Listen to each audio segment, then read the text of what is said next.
Sam the Cooking Guy, and you're listening to the Barbecue Central Show. Some call him a fool, some even call him a douchebag, but I say Greg Rempe is the greatest thing to happen to barbecue since caveman. Start the game!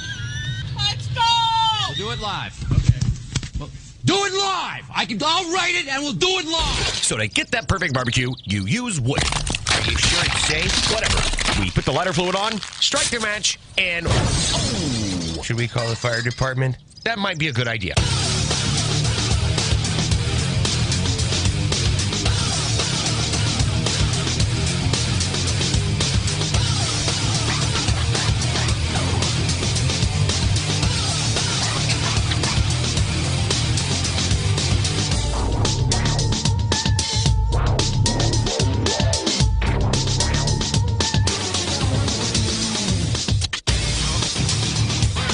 Good evening and welcome to the Really Big Barbecue Central Show.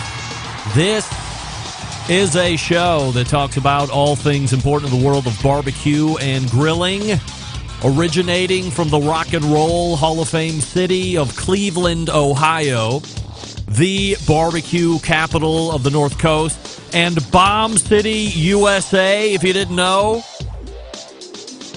I've been getting a lot of emails going, what's with Bomb City, USA? Go back and listen to the show. Go back through all of the archives, specifically Jackie Taylor, and then you will understand what Bomb City, USA, or how Bomb City, USA has made its way into the intro every week ongoing since then. If you would like to get in touch with the show, I am happy to have you, and here's how you do it. You can get in touch with the show by sending an email to Greg at bbqcentralshow.com or on the Twitter and Instagrams at BBQ Central Show. Everything else you want to find out about the show can be found at the main website, thebbqcentralshow.com. And here's what's happening in case you need to get the newsletter, which you can also sign up for at the main website. Coming up in about 12 minutes from now, she has been on the show a number of times over the life of this show. She was a founding member of the Barbecue Brisket Competition Roundtable back in 2007 with the likes of show regular Ray Lampe, Dr. Barbecue. Also, Fast Eddie Morin was a part of that roundtable. And the guy credited for developing the way that 99.78% of us light our Weber Smoky Mountains or bullet-style smokers, or any kind of smoker at this point, if you want to build temperature from the bottom up. Jim Minion Method, if you've ever heard of that. That was my panel back in 2007 for Brisket Roundtable, which really revolutionized what podcasting was back then, especially in the live fire space. So I always thank those four folks for jumping in and sharing all that stuff. But when you go back and listen to it now and hearing what they were doing with briskets back then, it is quite funny to hear what was going on 14 years ago. Long way to go to get here, but making her triumphant return back to the Barbecue Central Show jungle, none other than Ann Whippen.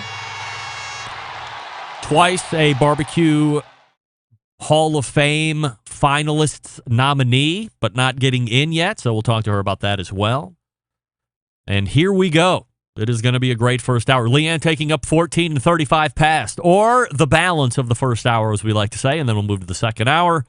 14 past the second hour. We're doubling up on one of the embedded correspondents from last week. He is from Utah, the great city of Utah. That, of course, Rusty Monson, Salt City Barbecue, checking in with his barbecue trailer report. 3 months ago, we did it, the ramp up to getting to business, and now we'll talk about having been in business for the last 90 days or so and how things are going, pitfalls that he accounted for in the outset that he was able to overcome and resolve rapidly.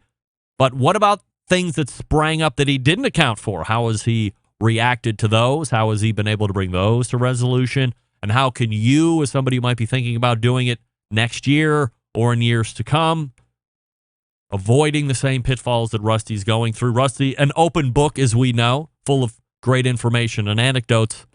So he's 14 past the second hour. And then coming out of the bullpen this evening, if you were paying attention to the first read spot last week, and it'll be again this week, David McDowell from Do Wellness will be joining me for the first time.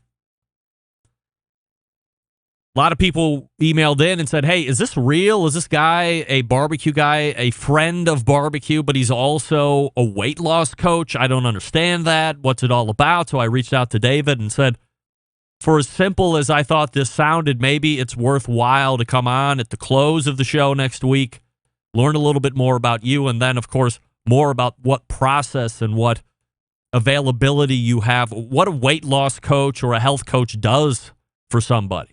A lot of us make great plans now as the year is getting ready to turn.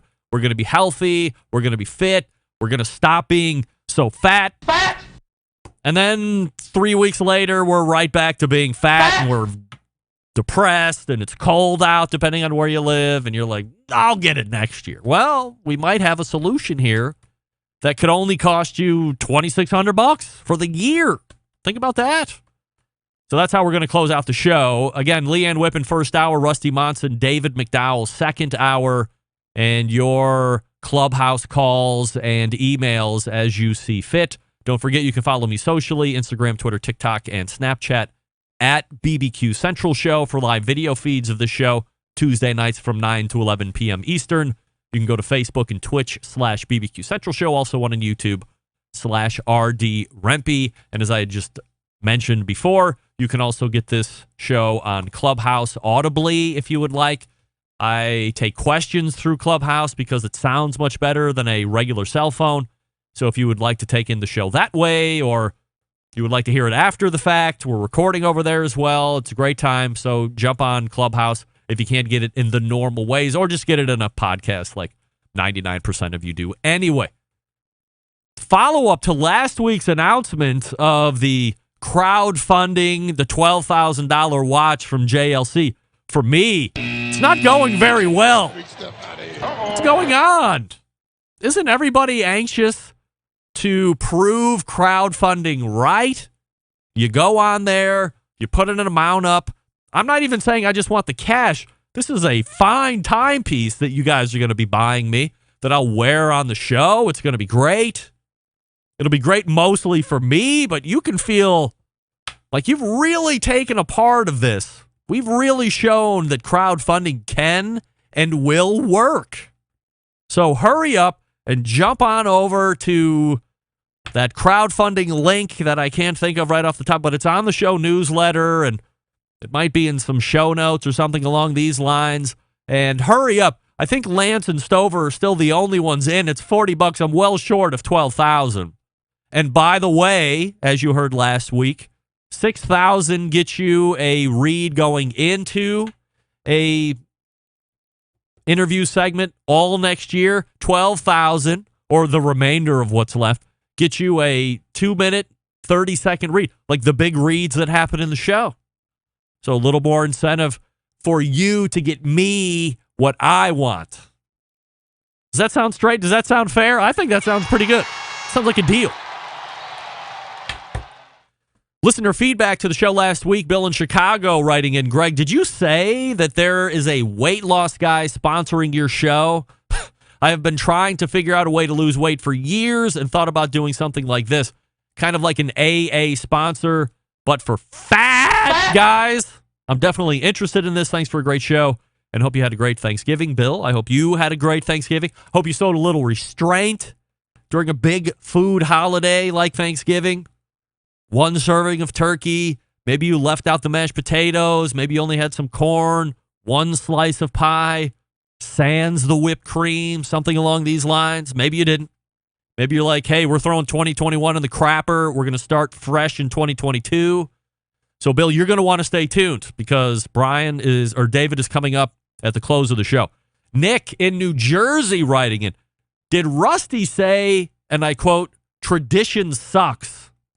Come on, Rusty. Tradition is just that. Something people do every year. It doesn't suck. It's tradition. Love the show. Regards, Nick. Nick, strong take. Yes, Rusty did say that tradition sucks last week.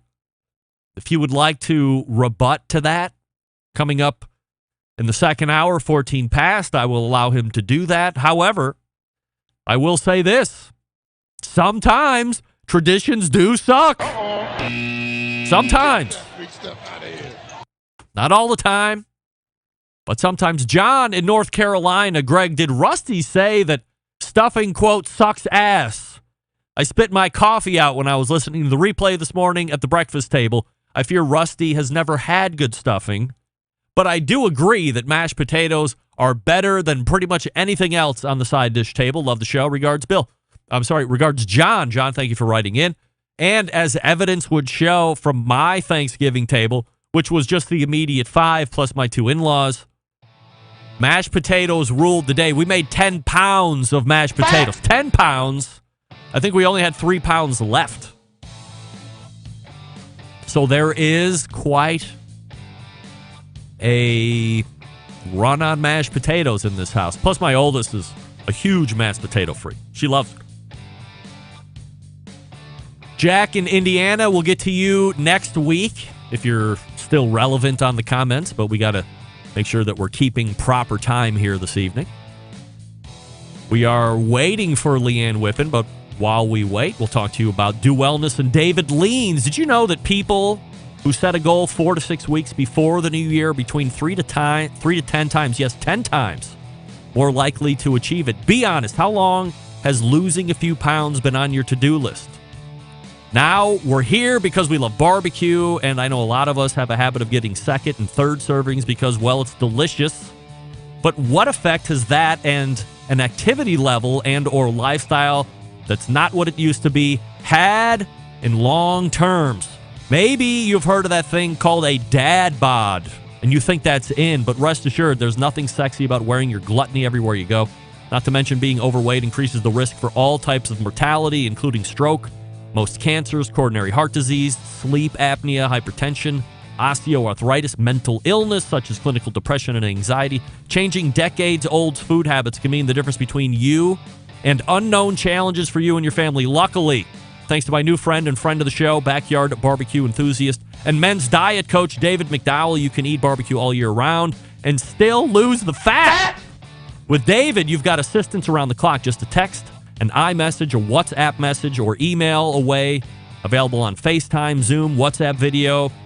Pretty much any way you can get a hold of him, you can do it. Even on short notice, some guys easily charge upwards of $500 a month for a canned diet plan, 1 to 2 check-ins a month. But with David, you're getting a resource available effectively 24/7.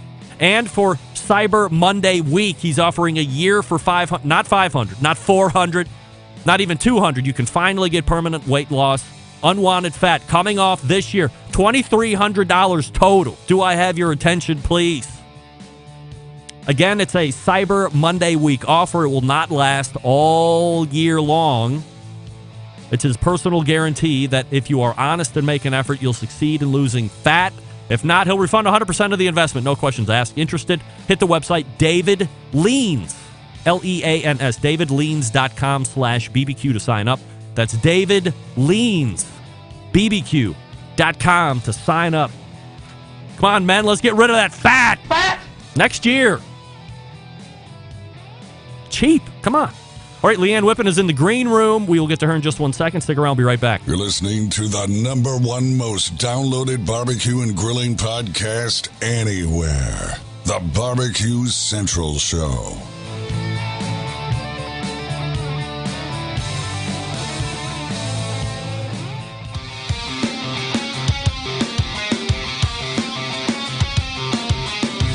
Broadcasting live from the Barbecue Central Show studios in Cleveland, Ohio.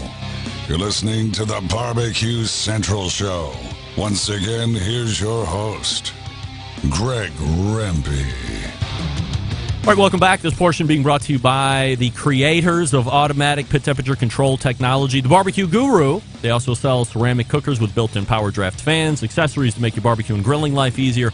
Visit bbqguru.com for more information or give them a call at 800-288-GURU. The Barbecue Guru continuing to be a breakthrough in barbecue technology.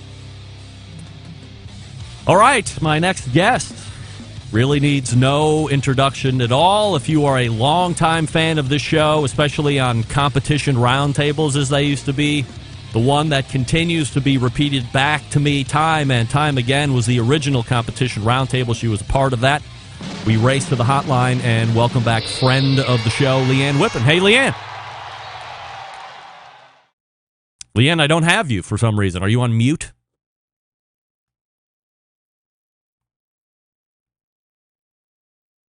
Not yet. I still have nothing.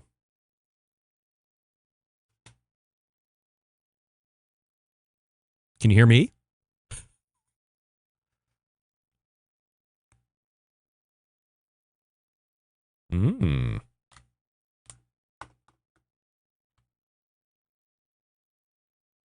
Now, of course, fans of the show would know that Leanne and I did quite an extensive sound check this evening, or earlier today, which only makes for a issue when the time comes, of course. However, Leanne is diligently working, so as soon as we hear her pop up, then we'll go ahead and bring her back on. We have plenty to talk about, of course. Let me go back to my drive here, and we can pull up that comment. Where's the show? What's its name? Oh, second takes. Show setup. Here we go. Hello. Hey, there you go. Yay, there she there we is. go. All right. And you saved me from having to read somebody's bad take, so thank you for joining. Were you on mute, or what happened? I don't know. I just anyway, it's working, so we're good. All right. Happy to have you back here. Thanks for joining. Thank you. Yes. I know it's been a while. Time flies. How was your Thanksgiving? Terrific. How about you? Oh, great. I have 3 daughters that were home. 2 are in college. One's in the 10th grade. So we're, back. I think you were on the show 3 or 4 years ago. I mean, everybody was much younger, but life continues to evolve. This was the first time in 24 years. My mother-in-law is still very active in wanting to cook a lot of these holiday meals. Even though I'm the cook here, everybody knows it. She doesn't seem to figure that out yet. So this was the first time in 24 years she came over along with my father-in-law. I made the turkey, spatchcocked it, a little dry brine overnight. It's flavorful. Nice. It was juicy. They were like, wow, we've never seen a bird so juicy. I was like, I know. I've been around the last 24 years. There you go. Well, Yes. I had a great weekend on top of turkey and all the fixings. My daughter got engaged. Really? So how about that? Yes. Was that exciting or nerve-wracking or both? It was up at my dad passed away last year, but we actually, she got engaged. We went to his house, and the golf course there has this like water wheel thing, and my future son-in-law proposed to her there. So it was very sentimental. Oh, nice. Mm-hmm. Very nice. Turkey-wise, are you a lover of turkey, or is it just something you do? It's more tradition, and then you don't really find yourself eating it too much outside of the traditional, definitely on Thanksgiving. Some people will double up on Christmas with another turkey, but outside of that, a lot of people don't get down with it. I know. I just think it's something that people don't think about. They just think about it during Thanksgiving, and I don't know why, because I think turkey's quite good. Smoked, fried, whatever. But I will have it probably as, a meal, with family, probably 4 times a year, but not more than that. Yeah. I think I'm That's it. guaranteed Thanksgiving, but unless I'm through a really good barbecue joint that I know has good smoked turkey, which seems to be a pretty odds-on staple for a lot of barbecue places anymore these days. It's just Thanksgiving for me, and that's it. Anyway, look, I don't think there is any need to do the give us the background, Leanne. You're easily Googleable. A lot of people have some kind of intro to you through podcasts like this one or other shows. And, of course, the many TV appearances. Let's start here. What are you up to at this very moment? I mean, not this very moment, but what are you up to these days? Well, I made a dramatic change in my life to get out of the restaurant. So I got out of the restaurant that I opened here in 2018 in Tampa, Florida. I moved down here because my daughter's down here, mom down in Naples. So I moved down here from Chicago, and Just because of COVID and food prices and staffing, I've just been banging my head against the wall, and I need to take a break. So I got out in April and doing things that I haven't been able to do because I've been so tied down to restaurants. I.e., tomorrow morning, I'm going to a culinary school, and it's a nonprofit, and I'm going to speak to kids there about restaurants and, how they can get into it and just some, advice and things that I've learned along the way. So I like to do things like that now that I fly out to Atlanta on Friday for the SEC championships in Atlanta. I'm a spokesperson for Pit Boss Grills, and they are part of the Johnsonville Tongsman Championship, where they flew in two of the winners from a nationwide contest, and they're going to be battling it out right before the game right there in Atlanta. So I'll be emceeing and judging for that. My dad, he developed this rub pig powder that he really, it made its way through the circuit. And over the years, a lot of people are aware of it. But he's like, me and my sister, let's just go ahead and bring this into another level. So we're actually doing some things with that. We're going to have a spicy pig powder, and we're bringing along some other products with the line. So working on that. And so it's amazing how busy I've been. I was going to say, for as busy as the restaurant business seems to be, I could make a quick argument that you might be even busier now, but perhaps it's not the same type of labor, right?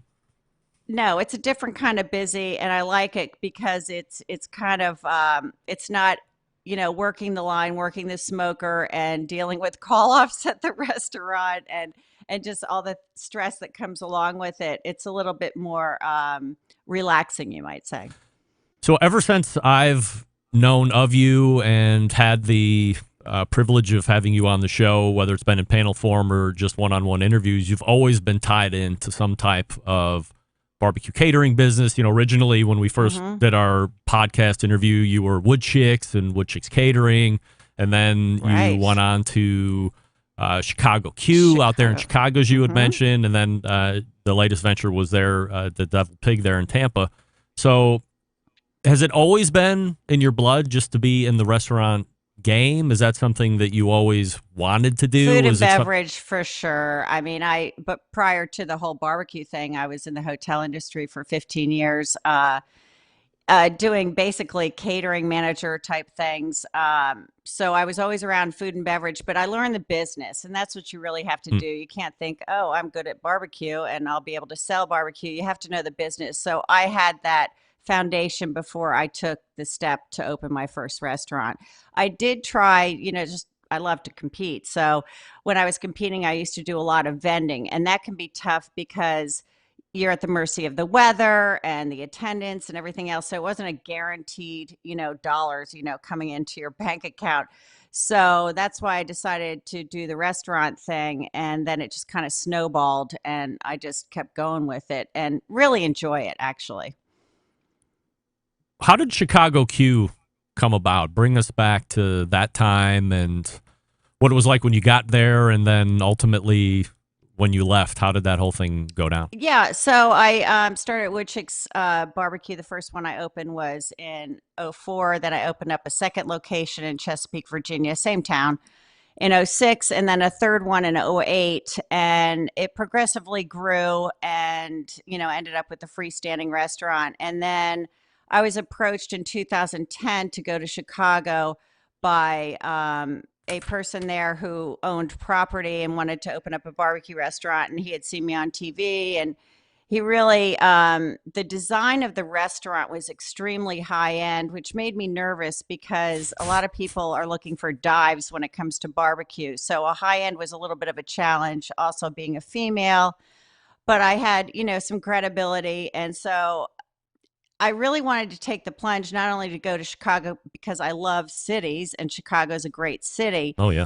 But it gave me the opportunity to do, I would say, more high-end meats, like the Wagyu and the, beef ribs. And, I think I was the first one actually that did competition ribs, and I was selling them for $30 a rack. And back in 2010, that was unheard of. And we were selling out of those more than the house ribs. And So it allowed me to do things that I couldn't do at the price point in Virginia, and also in a beautiful setting. So I took the plunge, and I was glad I did. And I stayed there at Chicago Q for 5 years, and things didn't work out so great with the partner, and just the things that come along with that. You always hear those disaster stories in restaurants, but fortunately the day after I left there, the Chicago Cut guys, which is like the top steak restaurant group there, said, hey, we'll do a build out of a restaurant, we'll open up a barbecue place. So then we opened up Southern Cut, and I was there for 2 years.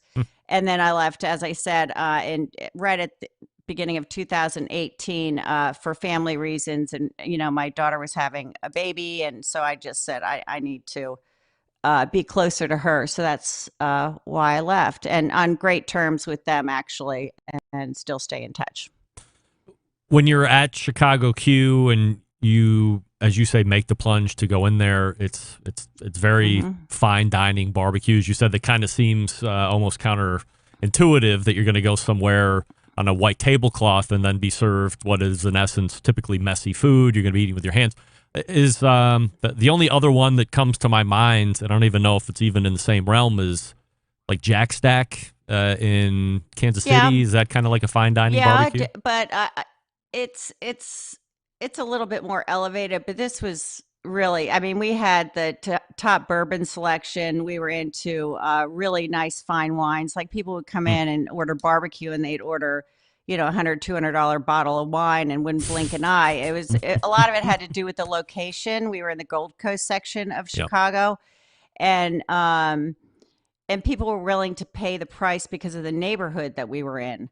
And it worked. It worked. And then I added, which I didn't think was going to fly, was a high-end brunch on Saturday and Sunday. And we were doing, over 500 covers a day. It was like standing room only in there.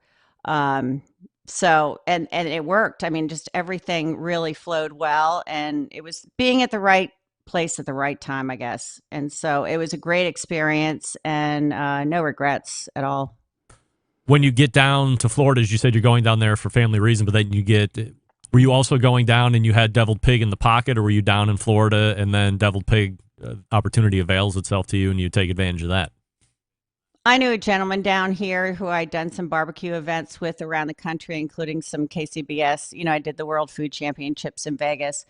So he was down here, native, and said, hey, let's open up a barbecue joint. And I said, okay. And so the thought process behind it was to incorporate Tampa flavors, and the deviled crab is a dish from Ybor City, or, Tampa. And so I created kind of a spin on the deviled crab, which is a fried ball of crab with sauteed peppers, onions. Basically, I did that similar recipe, but substituted pork, and had a sriracha in it, sauteed peppers, and then it was mango encrusted, deep fried, and then that was our ball of the deviled pig, and then that was also what we named the restaurant. And then we also, did a Cuban with smoked bologna, and we were using compart de rock. It was stuff that wasn't around here. So it really took off as well. But it was very small. It is still there, but the catering was really what helped it financially stay stable. And with COVID, it still has not improved here. And looking forward, I just didn't see it doing anything in the immediate future, or even in a year or two, just because you just don't know what's going to happen.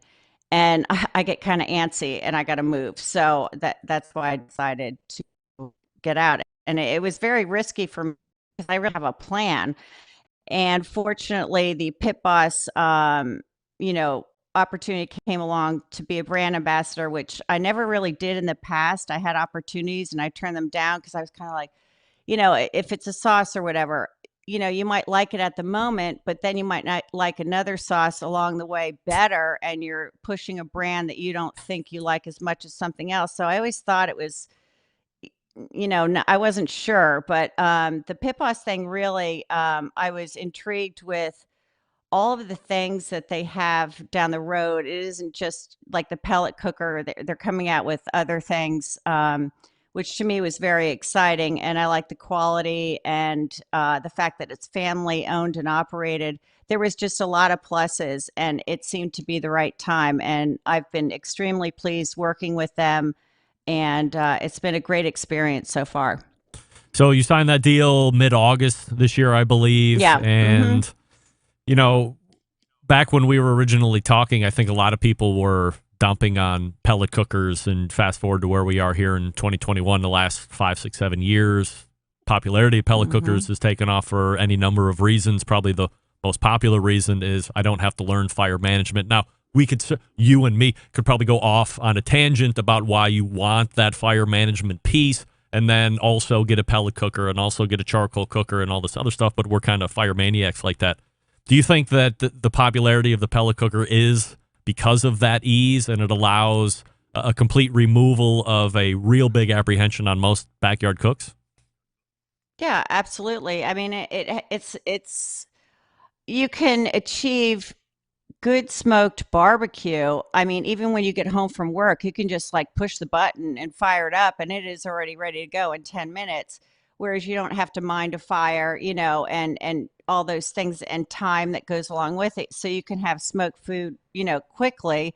And for a lot of people that don't know how to do that, it definitely makes it a lot easier. And then they achieve, you know, smoky good food. And what I like about the Pit Boss is their pellet cookers have a direct heat fire option. So they have this little slide out in the middle, and it slides away. So you get direct flames, which, you know, like the competitors do not have. And that was one feature that I really liked about the pellet cookers. And now I actually have the prototype for a barrel cooker. So they're coming out with a charcoal barrel cooker, which is crazy. Ooh. Oh my God, you should see it.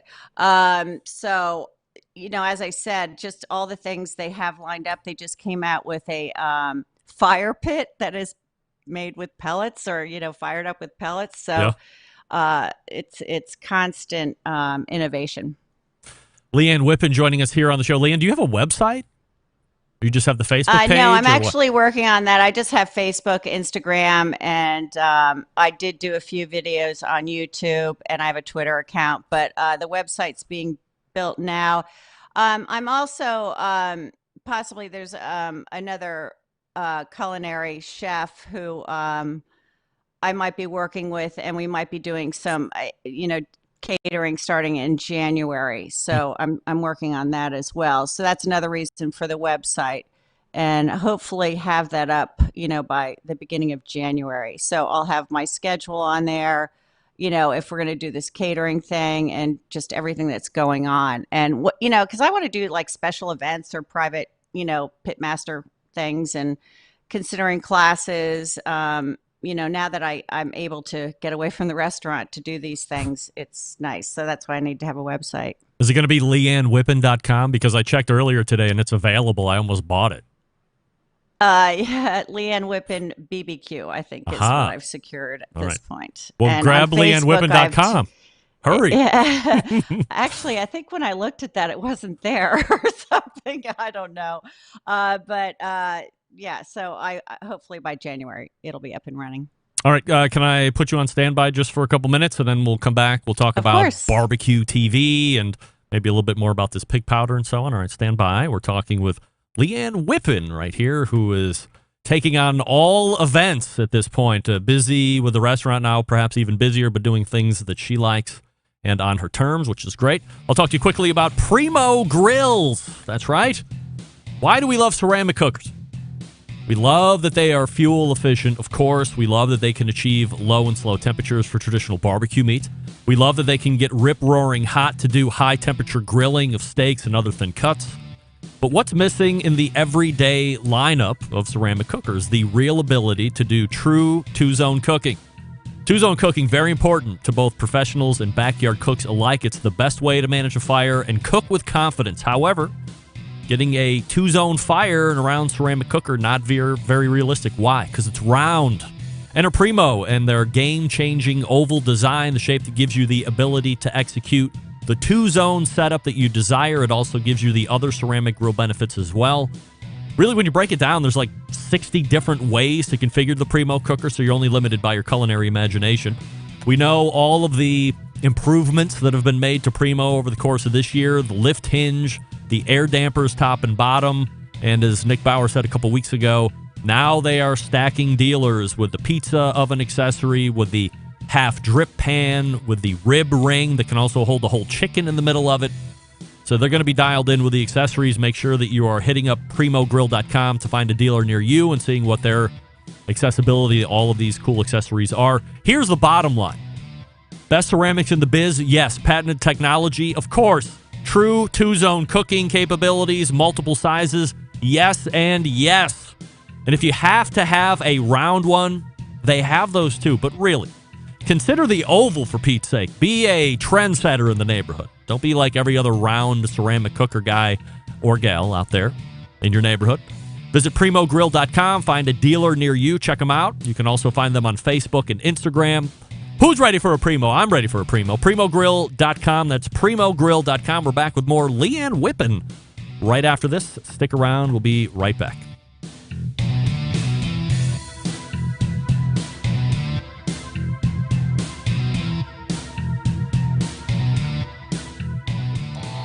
Howard Stern, Jim Rome, Dan Patrick, and Greg Rempe. The Mountain Rushmore of talk show entertainment.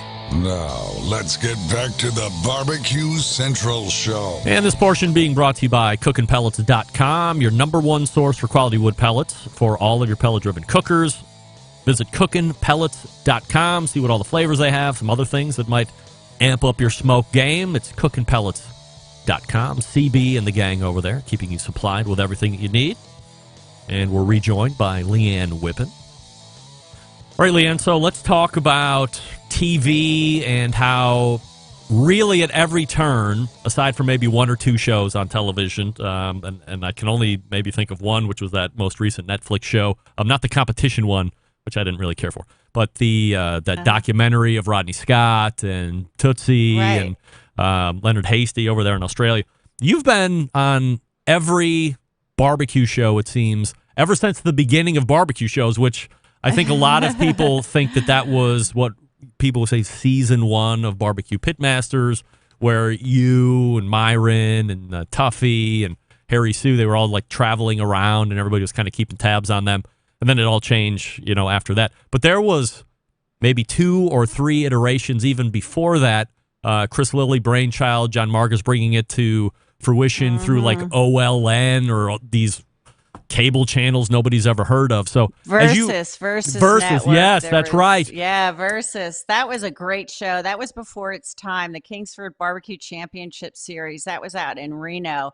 That was crazy. There was 15 barbecue people vying for like $50,000 or whatever. But the format of the show, I think if they did that now, I think it would hit. I think it was the fact that it was on Versus and people didn't expect to see barbecue on Versus, but it was so unique because like the first round, you had to bring your own cooker, and of course they threw out whatever meat it was, and it was like 3 people would go head to head, and it would be like a knockout kind of a thing. The second round, you had to cook on the cooker that they gave you, and then again with the food or whatever. And then the third one was live food. It would be like eels, lobsters, bullfrogs. You had to actually kill, then cook it. I remember Bad Byron was there and he had to kill a bullfrog, and he was so upset about it. And the girls that would wheel out these water tanks with all the live things in it were like crying, like every time we'd be like killing the things that came out of it. But it was really made for good TV. And then they had us cooking on, was it La Cocina, the Mexican hog cookers? Yeah. Seafood on it. And so they were testing your skills, and it was a lot of fun to do it. It was tough, but it was just a one show thing. So yeah, that was a long time ago. I was on that with my sister. That was fun. Yeah. So, and you were on the barbecue with Bobby Flay with your sister too at the American Royal. I think that was like the first time I'd ever seen you on television prior to seeing some of that other stuff. So your history in that's when I barbecue. first met Guy Fieri, and this was before he even was anybody. Right. He was cooking with a team behind us. He didn't have the dyed hair. He was there to learn about barbecue. With the Motley Q crew? Yes, he was with Motley Q right behind us, and we hung out and had cocktails with him and everything. And then I saw a guy at the Jack, and he was judging, and I said, "Hey, Guy, I don't know if you remember me." He goes, "Oh, I remember you girls." It's like, yeah. So I knew him before he had hit, and it's kind of fun to know the history about that. But yeah, so that was another show, and then I did the Throwdown with Bobby Flay. And that was at Woodchicks in Chesapeake. And a lot of people are like, "Did you know he was coming?" I had never even seen the show. And no, I did not know. But they did. They said I was cooking this show called The Grilling Gals, with Texans. And the first day of filming, you didn't even see Bobby Flay. And I thought, there's somebody had mentioned, "Oh, maybe this is a throwdown." And sure enough, he rolled up with his cooker. And so they had a couple KCBS certified judges judging our barbecued sandwich with, it had to be topped with coleslaw, and it was blind judged. And yeah, I ended up beating him on that, which was nice. And it really helps, for business purposes. I had lines out the door after that. Oh, yeah. So, TV definitely helps your business for sure. Well, I was going to say, as you look back and you see pretty much at every turn, you are able to be on a barbecue-related TV show. Is there something that people will tell you, this is why we continue to go back to you? Is it because you have the prowess? Is it because you're good in front of the camera? Is it a mixture of a whole bunch of stuff? Why do you think that there's especially like back in the day, there did seem to be like a stable of folks that seem to be coming on these types of shows regularly. There's you, there's Tuffy, there's Myron, there was a handful of other people, Chris Lilly, of course. Why do you think it was like the Rat Pack with you guys on having the market cornered on TV?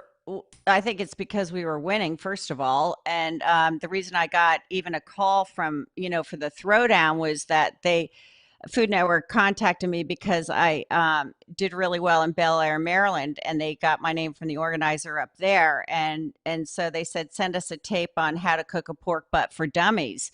And so I said, okay. And then that's how that happened. But a lot of people say, "Oh, you've been grandfathered in." They just call you up and say, "Hey, do you want to be on?" That's not true. I have to fill out all of the pages of documents. I have to go through the entire process, even on the last one, the barbecue brawl with Bobby Flay and Michael Simon. Yeah. That was the most grueling process. It went on for months. And even up until 5 days before I flew out, I didn't know if I was going. I mean, really? That's how much. Oh, yeah. I didn't know until 5 days before. They said, "Be ready to be gone for 11 days. Have your suitcase ready."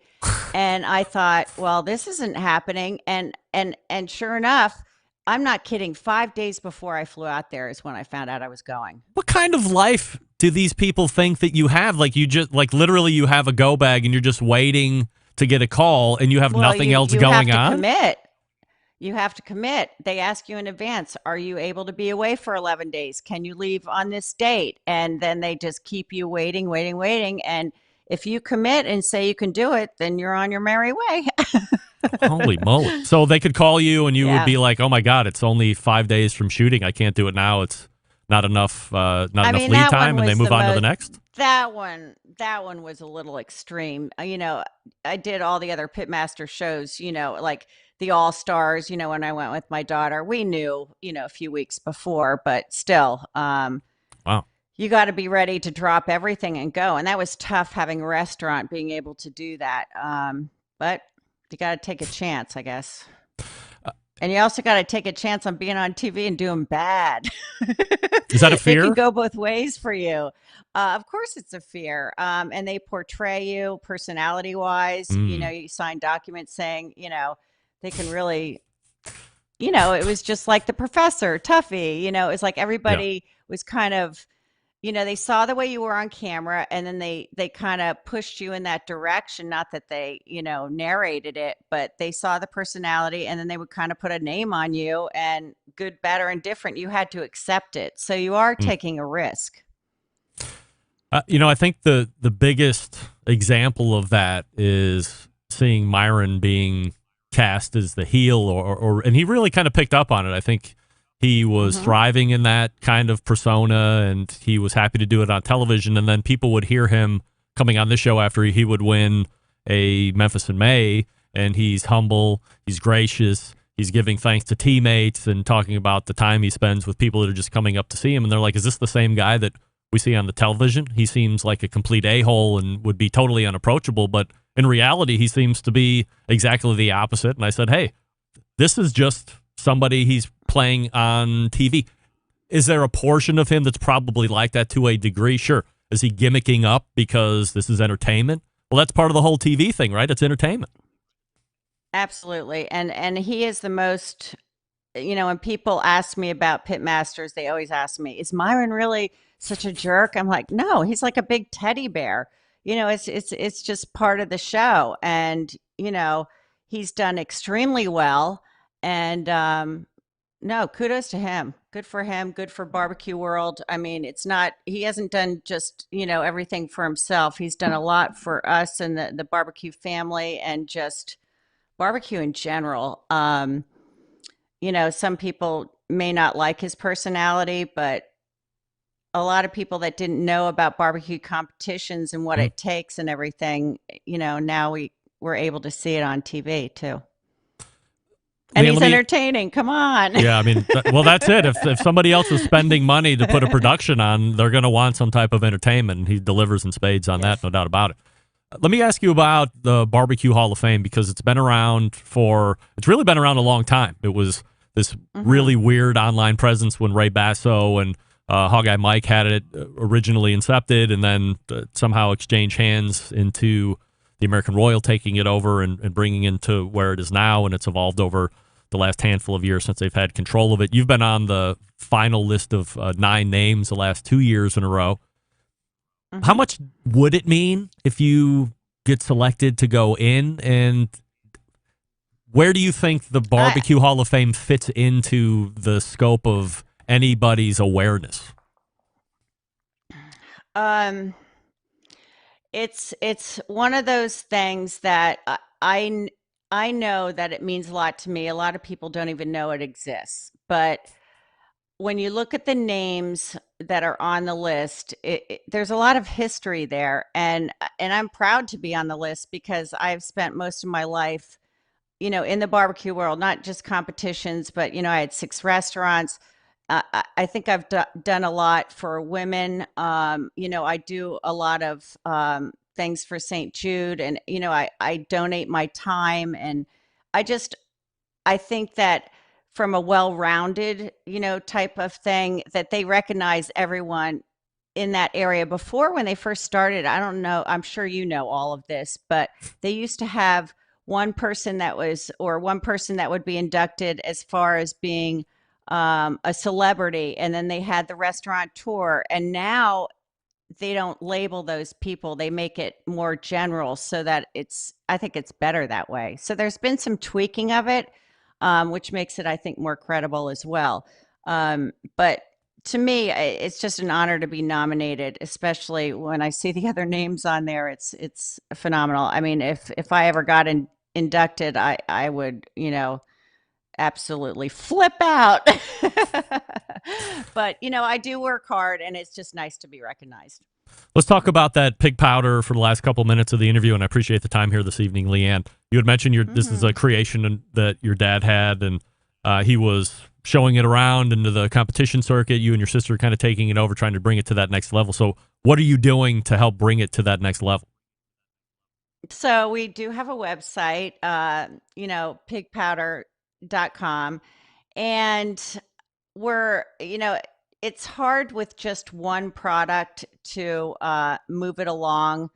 As you can tell, a lot of these rubs that are out there, they'll have 5, 10, 12 different rubs, but you have to have, I guess the magic number is to have at least 5 to make it marketable, to have it in various stores. So we're trying to expand on that, but keep, the pig powder there.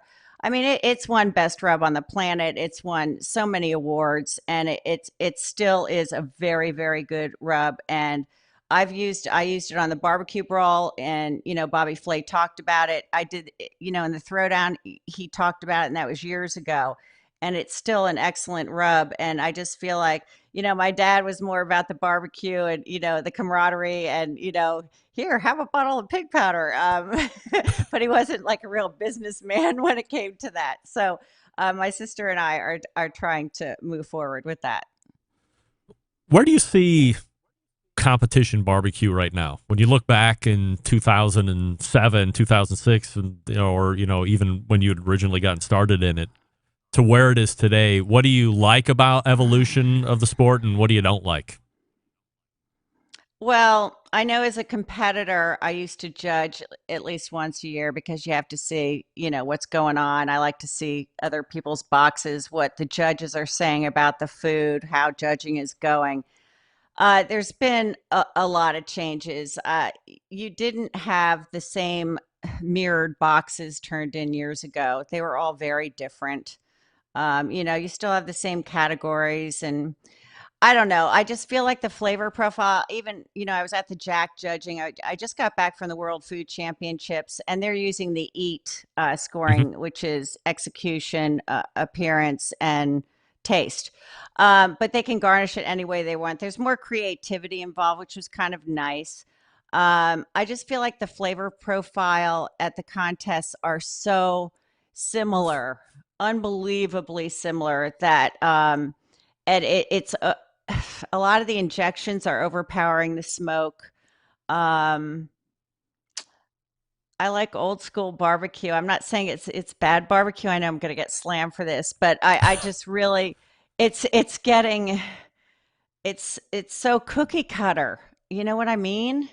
I'm not saying that people are not talented, and they are, but I just feel like people would push the limits and try some different things rather than thighs. Although you are seeing more drummies now.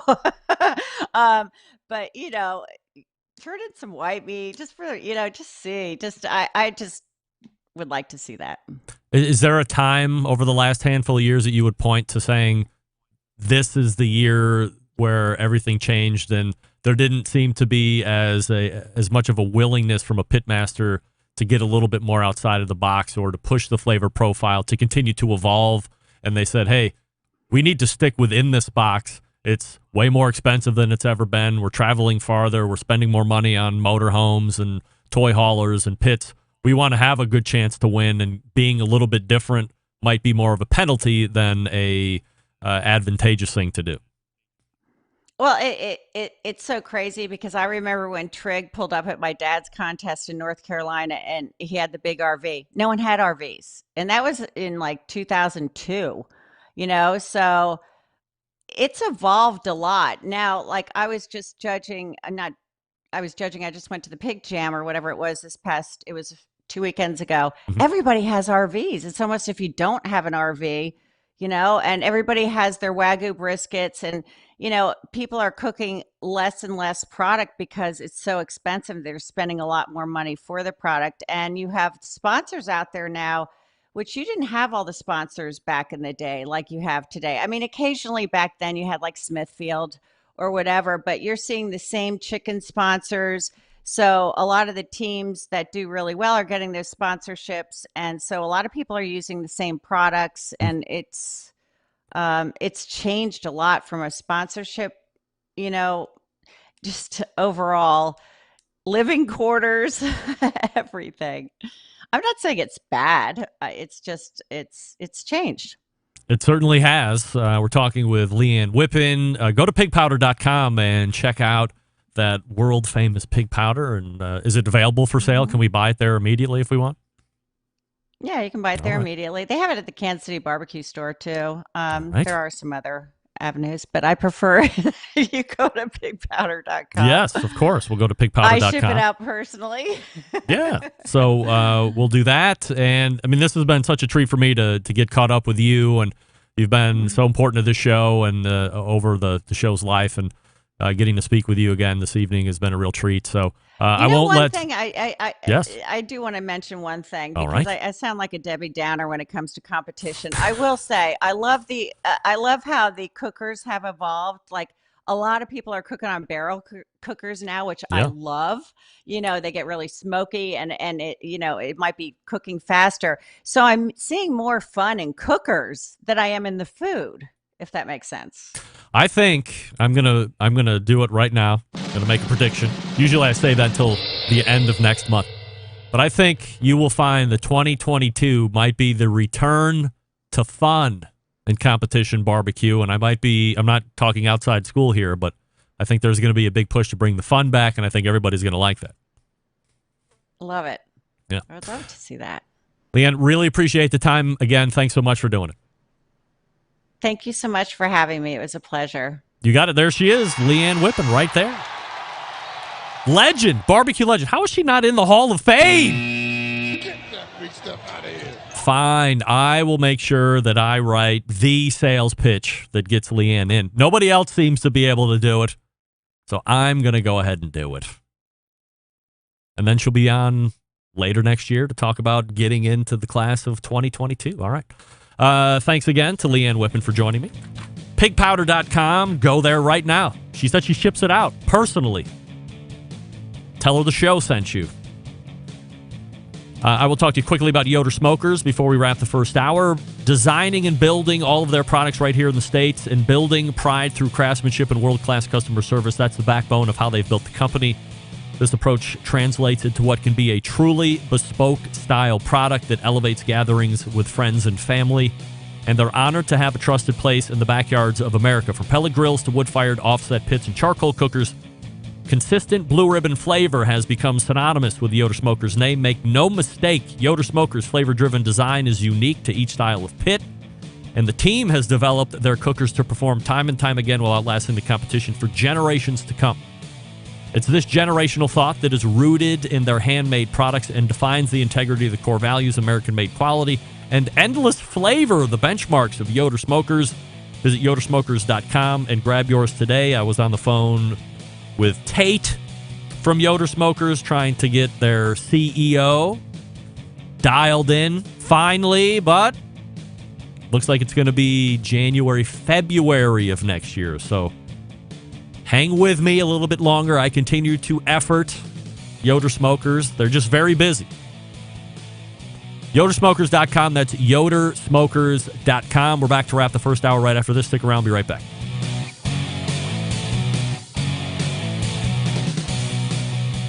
Continuing to produce incredibly mediocre content in an exceptionally professional way. You're listening and watching the Barbecue Central Show. Once again, here's your host, Greg Rempe. All right, welcome back. This portion being brought to you by Fireboard 2, Fireboard 2 Drive, Fireboard 2 Pro, Fireboard 2 Spark, which should be shipping out today if you pre-ordered, I believe. Monitor up to 6 different temperatures simultaneously. Connect for Wi-Fi, cloud-based monitoring, or connect via Bluetooth. If you have Alexa or the Google Assistant in your home, you're in luck because Fireboard fully integrated with both. Fireboard.com, the place to go. 816-945-2232 for all your questions. About this, Greg, in the comments of the show a few weeks ago with Amber Glanville, I said I would give you my review of the Pit Barrel PBX when I received it. So far, I've only been able to do chicken and a whole turkey on it. And let me tell you, freaking fantastic. Or fan-freaking-tastic.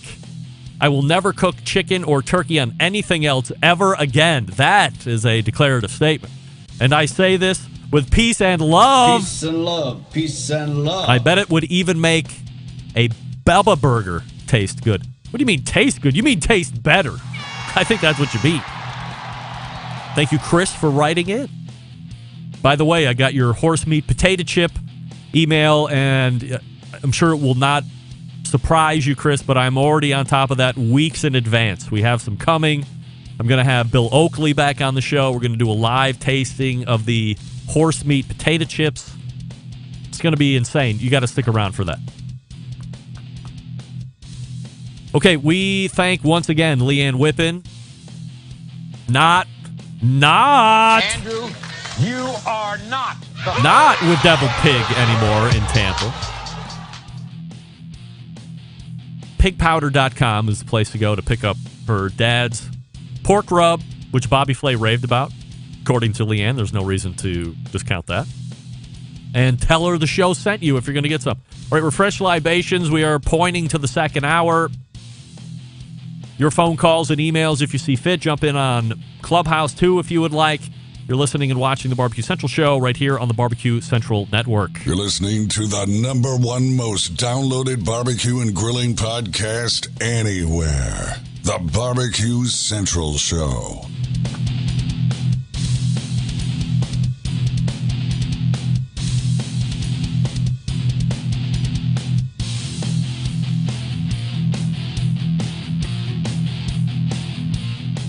Hello, this is Jenny Bell from Clarington, Ohio, and I'm listening to Barbecue Central. Happy to have you aboard here for the really big barbecue show. Boing. We cook because we have to, and we grill because we want to. Hit me. Fine, how's it going? You have a great show. I'm a big fan. Boing. So what seems to be the problem here? This man looks like he's dead, and he's in the crackle. Charbono! It's all about the charbono, dude. Succulent fish. What? He ate 2 feet or wiener. Oh, listen, Lavernius, shut your face. I'm shaking like a dog shit peach seeds. We have top men working on it right now. Top men. All right, just like that, we are into the second hour. It's the Barbecue Central Show. We do Barbecue Central Show type things here on the show, which is report live, local, and late-breaking news as it's happening, of course. We also talk about other live fire activities and nonsense tomfoolery. Still to come on this show, Rusty Monson from Salt City Barbecue. We're going to be talking about the first 90 or so days in the barbecue vending trailer business. If I'm saying that correctly. Rusty has a barbecue business out of a trailer that he's been running for 90 days or so, and we get an update from there. The first segment that we did with Rusty, we did the run-up to opening. So we'll get the live, local, and late-breaking news from Rusty. And then, after Rusty, David Leans from Do Wellness will be joining us on the show, and we'll be talking to him about a couple topics, not the least of which is what? How to not be so fat anymore in 2022. He's going to help you, A, get lean and mean, 2, B, be there for you mentally to help you achieve those fitness goals, and C, show you how you can still eat live fire cooked food and still be healthy. I mean, look at me. I'm trim. I'm lean. I'm mean. I'm still cooking steaks and pork butts and ribs. I'm eating. I'm doing it all right. But if I got off my game, I would probably want to call somebody like David McDowell and say, hey, I need some help. He's going to help us. He's going to do it. All right, don't forget you can follow me socially at BBQ Central Show on Instagram, Twitter, TikTok, and the Snappers /BBQ Central Show on Facebook and Twitch for a video feed. Also on YouTube /RD Rempy, where there does appear to be quite a active chat roll going as well. I see that on my little situation here off to the left-hand side. Even if I don't react to you, I'm seeing it all happen. Even from Facebook, it's coming in, and I especially can't react to that on Facebook. Also, you can listen on the Clubhouse app, audibly if you would like. For instance, a friend of show, Rod Schrader, is in right now. Look at Brian. And lastly, you can get an ad-free podcast feed through Patreon, which is patreon.com/BBQ Central Show, or through Apple Podcasts. If you use Apple Podcasts, you can do that right in the show on the no ad subscription banner or whatever the hell you call it. Or just get the podcast the way you've always gotten for the last whenever. 15 years? I've been doing it 15 years? Uh-oh. We're getting close, I can tell you that. February 8th of next year is an anniversary date. Coming up on the best moments of the Barbecue Central Show in 10 minutes or less, this coming Friday, episode 205, taking you back to January 29th, 2016. one of the most popular recurring topics over the past 5 years, 6 years, maybe 7 years or longer has been what? Dry aging steak at home. And I just think that the topic of dry aging captures interest. You bring up dry aging, people are inherently like, whoa, what do we know? Oh, does it smell like cheese? Is it funky? It's got mold on it. I'm not going to eat that. How do I do that? Everybody loves talking about dry aging. Back in 2016, however, I had some guy by the name of Frank Rizzo on the show. The creator of something called the Steak Ager. Does anybody remember that? I'm sure John Solberg remembers that. But does anybody else remember the Steak Ager? This was a unit that takes all the guesswork out of doing any dry aging at home, does it in a safe environment, which is what one of the biggest concerns for most folks who are dry aging at home, or at least thinking about dry aging at home, which is doing it safely. A lot of folks will do some type of dry aging in their own refrigerator at home. That is really looked down upon because the meat can pick up all sorts of other refrigerator flavors and smells. So you want to have your own independent dry aging unit, and the Steak Ager does allow you to do that. There's other products out there now, but Steak Ager is one of those first original ones. So if you're interested in hearing more about it, be sure to check it out on Friday in the best of version. And yes, by the way, it is a company that is still in business. In fact, as I just mentioned, there are a few other dry aging home manufacturers available for potential purchase for you nowadays. So if that's something that you want to get in. Also, I might push you over to jesspriles.com and then search dry aging. She did an incredibly lengthy, in-depth article about dry aging and the safety of it and what you need to have to be successful and what's good and what's bad and all that. So I would recommend going and reading that document as well. And then, if you're going to do it right, spend the money. Don't be typical American and go, I want the best. I don't want to pay for it. Get that free stuff out of here. Sometimes you got to bone out. What do we say in barbecue? What's the number one saying that we say? I'll wait. Go ahead. What's that you say? You got it. Buy the best and only cry once. Words to live by. In life in general, pretty much. Don't buy the dry aging bags. You know who uses dry aging bags? Bags use dry aging bags. Don't do that. Get a real standalone unit that will give you real dry aging results safely, effectively.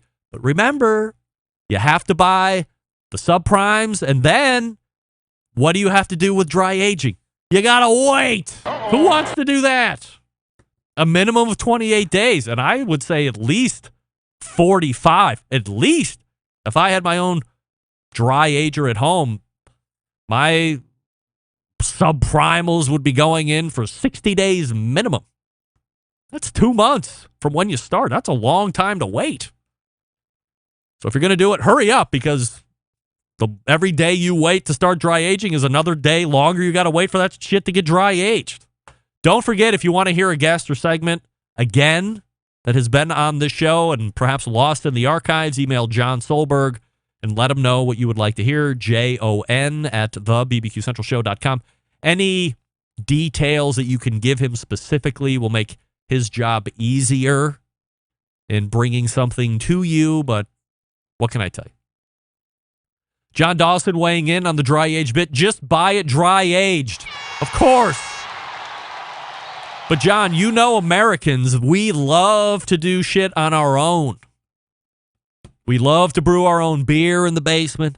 We love to go out into the woods and distillate our own distillations, a.k.a. liquor. We love to fix our own cars at home. We love to cook at home. We're going to dry age at home. Everybody wants to do stuff at home. We're going to beat our kids at home. You can pay to have somebody do that. No, we want to do that. That's a joke.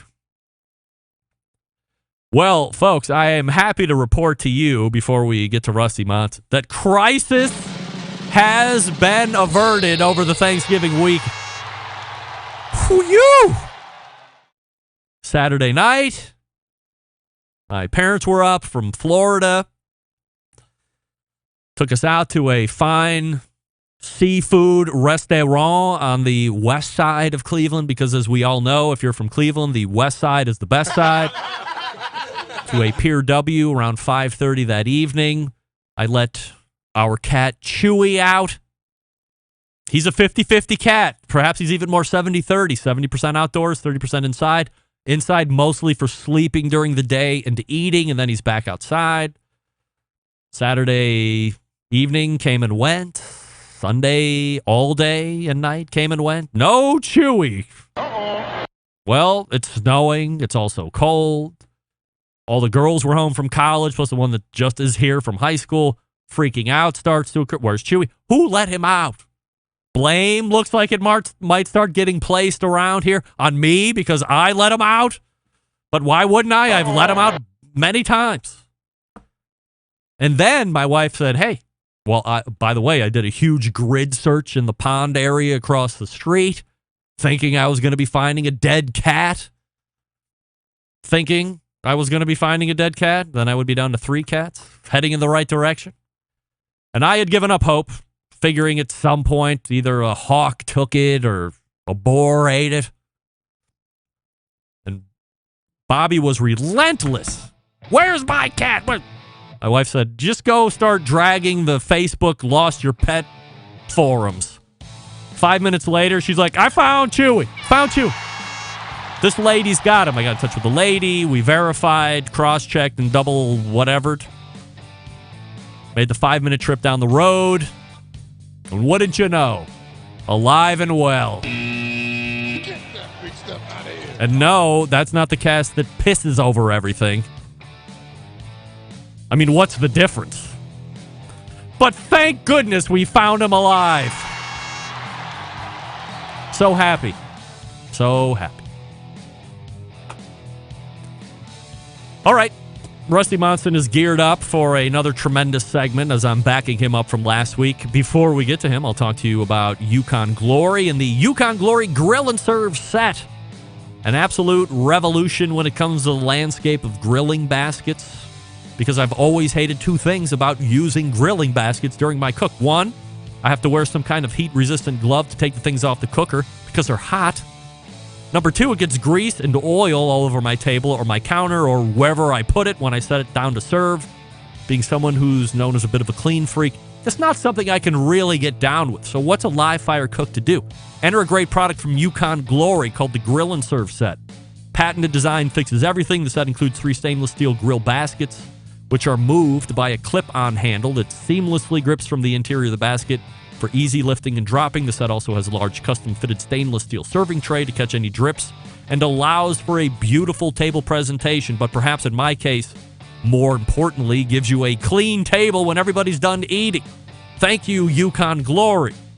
Now, what should you cook on them, and where can you get them? Glad you asked both questions. First things first, perfect for veggies, seafood, wings. Do you eat tacos? You can do them. Meats of all types. If you can think of it, you can cook on the Grill and Serve set with it. As far as where you can buy it, the normal haunts online. Amazon, Walmart, Home Depot, Lowe's, Target. I recommend going to yukonglory.com, the exact website where they're made. Because you can get a 10% discount when you shop there. Use code 10Central, 10 Central all together. 10 Central, get you 10% off every order when you go there. Do your holiday shopping right now. Happy Hanukkah to all of my Jewish friends. Get over to yukonglory.com and get 10% off all of your Hanukkah ordering for all of your live fire friends. Do it right now.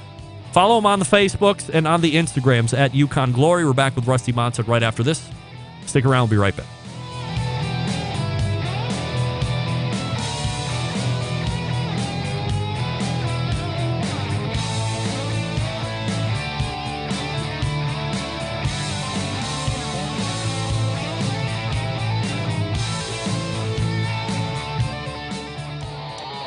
Howard Stern, Jim Rome, Dan Patrick, and Greg Rempe. The Mountain Rushmore of talk show entertainment. Now, let's get back to the Barbecue Central Show. This portion of the show being brought to you by Pit Barrel Cooker, the most unbelievable outdoor cooking device on the planet, currently available in 3 sizes with a host of accessories to complete the Pit Barrel cooking experience. Whether you're a beginner or professional, definitely a cooker you want to add to the arsenal. Visit pitbarrelcooker.com and tell them the Barbecue Central Show sent you. John Dawson, as always, getting into it with other chat members. My point wasn't about ability. It was about the tools, time, and pain in the ass involved. Do you change your own motor oil? I did, but now I pay people to handle things that I'd rather not. John, I agree. And also, 100% of things I would rather not do is 100% of things. I'm not going to change my own oil, could I? Maybe. But I don't want to fuck it up. So I pay somebody to do that. Do I know how to change a light bulb? Maybe, but I don't want to fuck it up, so I pay somebody to do that. Maybe I'm kidding about that. Anyway, let's go ahead and race to the hotline where friend of show, Utah Embedded Correspondent, and Pitmaster of Salt City Barbecue joins me on the show, Rusty Monson. Hey, Rusty. Hey, what's going on, man? Well, I'm certainly happy to have you aboard here for first interview segment in the second hour. Typically, we find you here with a cast of other ne'er-do-wells talking about what's happening in the live fire industry, but tonight we return to what is a quarterly-ish visit on Rusty's barbecue vending trailer experience. Last time, we talked about the run-up, everything that you had to get in order to go to business, the ordering of meat, the costing, things that perhaps people don't even take into consideration, which leaves them many hurdles behind success. So hopefully we've given them a good runway to launch. But now we're any number of months into it. So looking back, or perhaps in the first conversation, as I mentioned, we talk about a lot of where to get to open. So tonight, let's talk about booking dates and events and other gigs. Once you really are ready to go, how do you do it? How do you leverage your warm contacts? How do you cold call and drum up these initial selling dates to get you off and running in a positive direction? Well, that was one thing I was really worried about. In fact, that was the reason I almost took a partner on, because I was so worried about the logistics of it all and getting people to, getting venues, getting into places, getting catering gigs and stuff like that. Because when you look at the scenario, like so many like states and cities, maybe 10 years ago had 10, 20 food trucks. And now there's 150 to 200 in these big cities. And so it's a little bit scary. You're thinking, I'm starting a food truck. I'm competing with all these people. I'm not going to get anywhere. I'm going to have to beg, borrow, and steal to get into these venues and to get to these good parking spots. Turns out, if you're not in a big city like New York, LA, Atlanta, and all those stuff, and you're like in a city like Salt Lake City, it is so easy that I have never had to book a single thing by reaching out to anyone. They call me all the time. And it's one of the easiest things for me to do. I know that in Minneapolis and things like that, who have a really budding food truck scene right now, it's about parking and it's about who gets there first. The same in New York City. Those guys are even worse. They have to spend the night in their truck overnight to get a parking spot. So they'll have to park there, sleep in the truck, and wake up, prep, and get ready to go. So, but for us, we're very fortunate in this town because there are a lot of food trucks, but man, I'm surprised I didn't get like 4 calls today. Hey, can you do this? Hey, can you do that? There's a lot. So it's not hard. That part's not hard. Is your visibility because people know you around the area, or did you go on a website and post Salt City Barbecue's barbecue vending and you're just available, and these people would scour those websites and say, what kind of a scene do we want to have today? Or we want to have or we want to have an eclectic bunch of different food trucks and trailers. How are they finding you? Well, we did sign up, and a lot of people have this in their towns, but we have a food truck league here. So what we do is it's simple to sign up for most of them. You'll sign up. Sometimes you have to actually audition for them, and your food actually has to be good for them to allow you to come into their league or into their beer garden. But for us, we were able just to sign up. They take 10% off all of your sales, and that's kind of their payment. But they hook you up with lunches at certain businesses. They have their own hub, which they have several trucks that surround this little area where you can go sit down and eat and go to the bathroom and sit down and outside, inside, whatever you want to do. And they set you up with those. But for us, it was good to be on there because it's a good place for people to go if they want to get a certain kind of food, because all the food trucks are in one place. So instead of Google searching it, they can go to the Food Truck League and go through all the list of food trucks. And that's how I actually got some pretty big accounts like the USANA account. USANA is a big outside concert venue here, like the Foo Fighters play Kiss, stuff like that. Yeah. So that was very helpful, is to be there. But posting on social media is the number one way to go, and people just get to know you. And then I had a foot up because of my competition background, but it's really about just getting your name out there, letting people know you're there, what you do, and just allowing kind of everyone to come to you, really. But it's actually not too bad. I have a whole digital hospitality question to ask you here in a second, but just tying a bow up here into getting your name out there.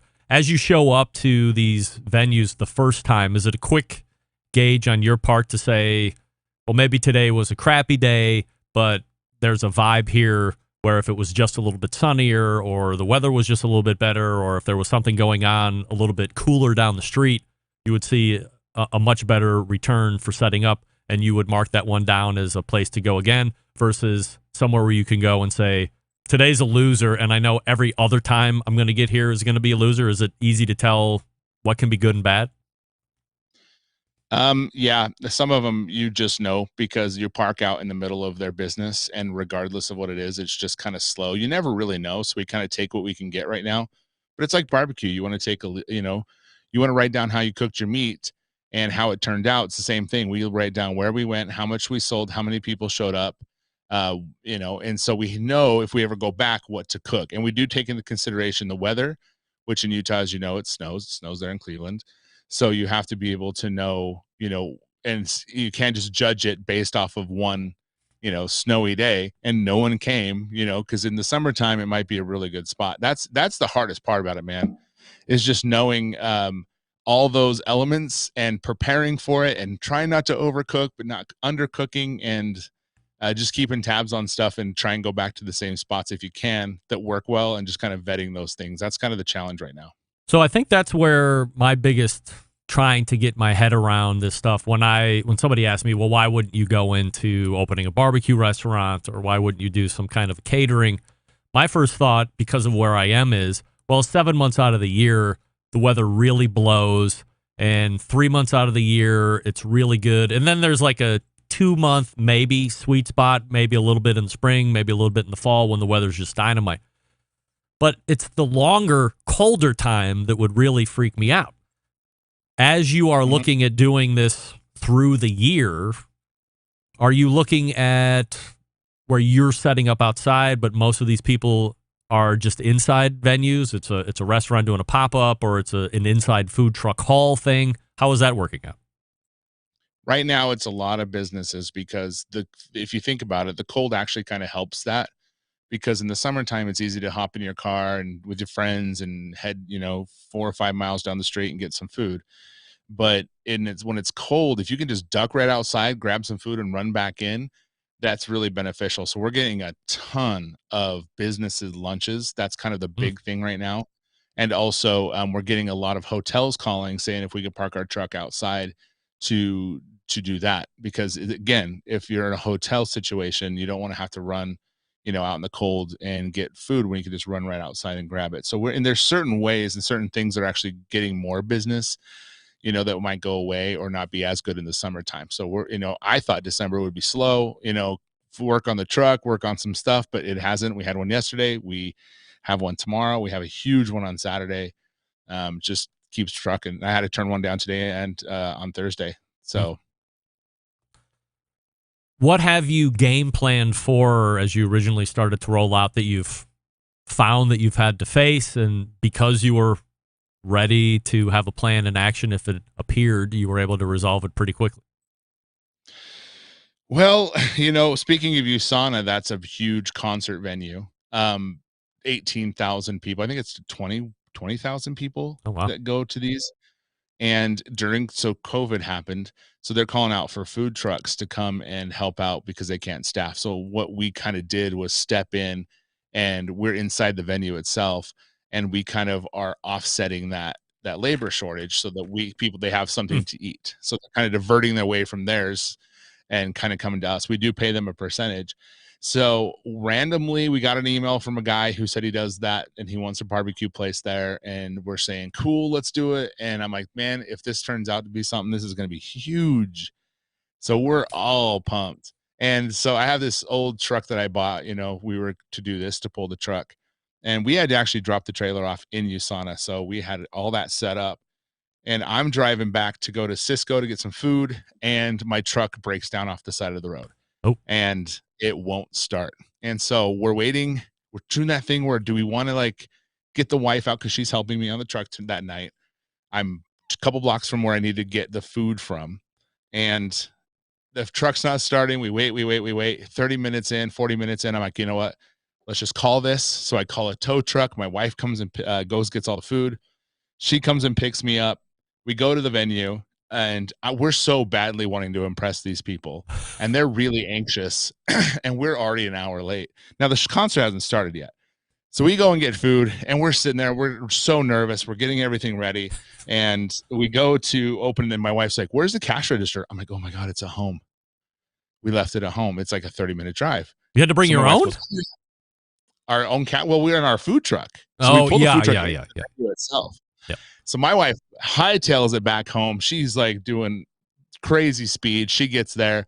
I tell her, I say, babe, grab the cooler. The one that I showed you has the coleslaw in it. We need that too because we forgot coleslaw. Wow. Which is, we put coleslaw in everything. So she races back. We get everything set up. We turn it on, and there's an update for our machine. So we have to wait and for that to update. Meanwhile, we're waiting. We have about 10 minutes before open time, and it's updating. I go to get the coleslaw out to make it. I open it. It's the ribs. She got the wrong cooler. Oh, no. So we call a nanny who we had just hired that week, and this is her first gig with us. And we tell her, hey, we need this coleslaw right now. So she throws my kids. We have no car seats. I have, a 4-year-old and a 5-year-old and a 7-year-old. She throws them in her little Kia. They're holding this huge cooler, trucking it to USANA. She gets there. We have to go out. They won't let us leave. She can't come in. The concert's about to start. Jonas Brothers has this thing where you have to get COVID tested. Yeah. So my other cook can't get in because he can't find where to get tested at. Wow. So he hasn't even showed up yet. We're getting that. We drag it in. We finally get it. We open it up, and we have forgot the stuff to put the food in. So we're about 40 minutes late now. The concert is going. People are running around. We're 40 minutes late. We're trying to get the biggest account we can think of, and we're blowing it, man. And I have to call this guy, Matt. I'm like, Matt, listen, dude, I know you hate my guts right now, but we have nothing to serve food in. So he brings over these huge donut boxes. I'm talking like if you get like a dozen donuts, he's like, I got these. That's all I got. So we're serving barbecue in donut boxes, and our poor little nanny runs back, grabs the original, comes back, and we finally get going. And it was just, we had to keep on trucking. And people ask me what it's like to be in a barbecue trailer or food truck, and I tell them that story because, man, you learn lessons the hard way, and it's the only way you learn them. There's never, ever a time where you're just like, oh, cool, right on. Okay, that worked out. That's all right. that was a bump. No, man, it's epic every single time. And we went to a huge festival, and my water decided to stop working. And for the first time ever, the health department decided to show up that day. We've never had a health department inspection except for the day my water stopped working. Man, it just, I can go on and on and on, but that we ended up getting the USANA account, and we've been doing USANA concerts ever since. And they want to have us back next year, even though they plan to be okay with staffing. So that worked out. It worked out great. So, but it was just super crappy to have that happen. And it was like, I literally turned to my wife. I'm like, I'm going to cry right now. She goes, I am going to cry too. And I'm like, yeah, what are we doing, man? So was that, so yeah, that one is the biggest toe stub so far? And then doing the big Tomato Day festival. We have a big Tomato Days festival here, and having the health department show up when our water not working. And having friends there because it was a barbecue competition, and all my barbecue friends are coming over trying to help me out, and we're pleading with the guy and my friend Kurt, who's competing in the contest. He's like, I got this thing. Is he actually? No, I'm not joking, bro. He brought a portable sink to the competition, like stainless steel, could go into a restaurant sink. I'm like, Kurt, what the hell are you bringing a sink for? So I'll bring it right over. So we're able to stay open. And thank God my barbecue friends were there having a backyard competition, or he would have shut me down that day. And it's just those things, man. I'm telling you, like, my water will never break until the health department shows up. And it's those hard lessons you learn hard every single time. And it's the passion that gets you through, because people ask me all the time, like, what does it take to do this? I'm like, it's passion. If you don't have it, those stories I just told you are going to end your day. Yeah. And they're going to end your truck, because you're not going to persevere through them. And you're not going to have the passion to figure it out. And you're not going to have the passion, because we could look back on those days. And my very first day was the most crazy 3 days of my whole life. And now I have an event tomorrow. And I'm like, show up at 9. We'll roll over to the commissary. We'll throw everything on. We're out. And the first day was just chaos and yelling and stress and tears and mess ups. And it's just, you have to persevere through it. And if you don't have the passion, you won't last. This is the bottom line. Let's talk about financial success where you're at now. So I assume as you are getting ready to launch, we had talked about the last time costing and making sure you're doing that right and accounting for every freaking thing, because when you don't, those are the things that wind up spooling up and biting you in the ass in the long run. So as you look through, those first 60, 90 days from expense output to bringing money back in, are you even? Are you profitable? Are you more than profitable? Where are you at right now? And are you meeting your expectation in that regard? They say if you're living, every time you go to an event, if you have to pay as much money as you have in your bank account, or you're stressing, you're not doing well. And we're not doing that. So that's success. A big shout out to Jared Swift, by the way. He's my boy. He's all this stuff I've been telling you. He's a huge help. He's the guy who's got me through all this. He's on here right now, so just listening. Wanted to give my brother a shout out. But I say that if I didn't, so the thing is that people tell you you're not going to be profitable for 2 years, and I didn't really understand why. And I know now, because every time, for example, my fridge just broke, so I have to get a new fridge. I have to do certain things. I want to upgrade, so I'm throwing money back into the business. Mm-hmm. I'm trying to upgrade the trailer. I'm trying to make it better. I'm trying to, you do a lot of different things that you want to try with menus. So you're, trying that and, different things. So if I didn't have to do all that and that stuff was already just done and my trailer was where I needed it to be, and I didn't have to go buy a new truck and all that stuff, I would be actually doing really, really well right now. But you take that money, you're able to throw it back into the business. I don't pay myself yet. So that's kind of the rub, but I can see it being extremely profitable. We are taking it easy by design.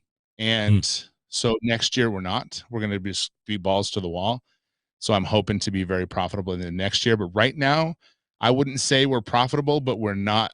We have money. I can things that come at me, I'm able to pay for. I'm able to take care of the things I need to take care of. I'm able to buy food and supplies for the next gig and all that. So I would say we're successful, not profitable. First quarter next year, what's the goal at this point? So we're looking to make $500,000 next year. So that quarter, we're hoping, right around what's quarter of that? 150,000, something like that every quarter. And that's going to be pushing a lot of events every day and staffing and things like that. And that's the challenging part right now. A lot of people don't work. I'm feeling that. And in the daytime, it's hard to find people. Nighttime, it's not so hard. It's funny. It's this weird thing of everyone wants to come work on your food truck, but they can't until 6. But I'm like, I have a lunch gig. So you have to hire someone to come do that. And so once we get that rolling and I'm someone I can rely on in the daytime to really help me out, we're going to really hit it hard. We're looking to do about 150,000 to 200,000 I would say 100,000 the first, 150 the second. He is knocking it out of the park right now. He is still above water, even after the regaling of that incredible story in the concert venue. Unbelievable. A lot of people in the instant chat are like, oh my goodness, this is the best story they've ever heard. And both a scary and, of course, positive thing as we ended out here. So anything you'd like to promote or a place you would like to send people to before I let you go tonight? Just if you're in Utah, check us out. Come out and hang out. We are really ramping up in December. Also, if you guys are listening to this, Pitmaster Podcast, check it out. And that's about all the plugs I would have for here. saltcitybbq.co is the website if you want to check it out online. This is Rusty Monson. You also see him monthly in the Embedded Correspondence. Rusty, always appreciate the time. Great info, and we'll talk to you soon. Awesome. Thanks, man. There he is, Rusty Monson.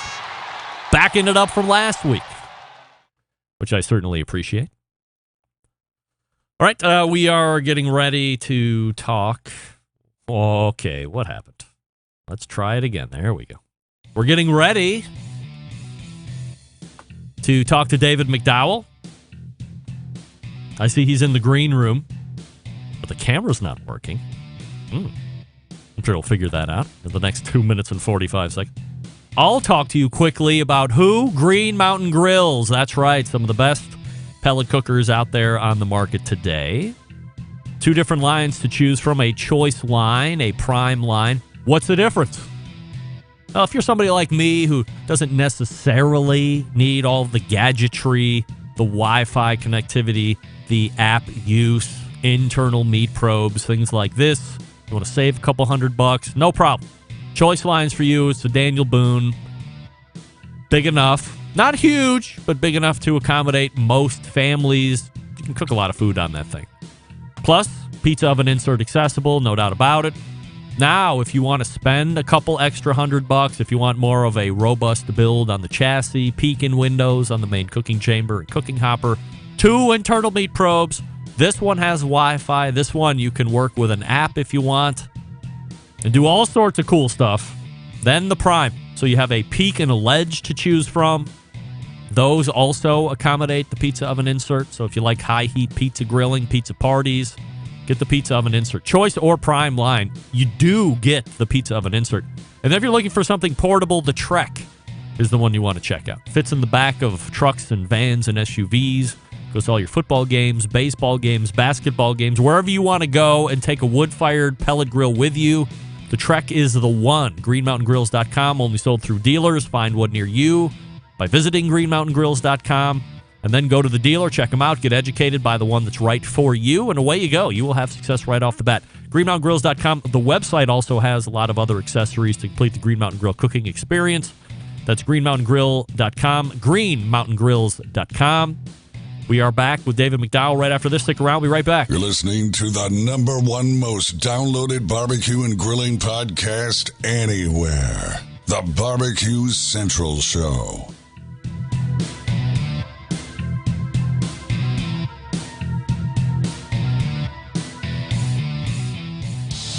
Celebrating over 10 years of prolific and unparalleled live fire barbecue and grilling talk.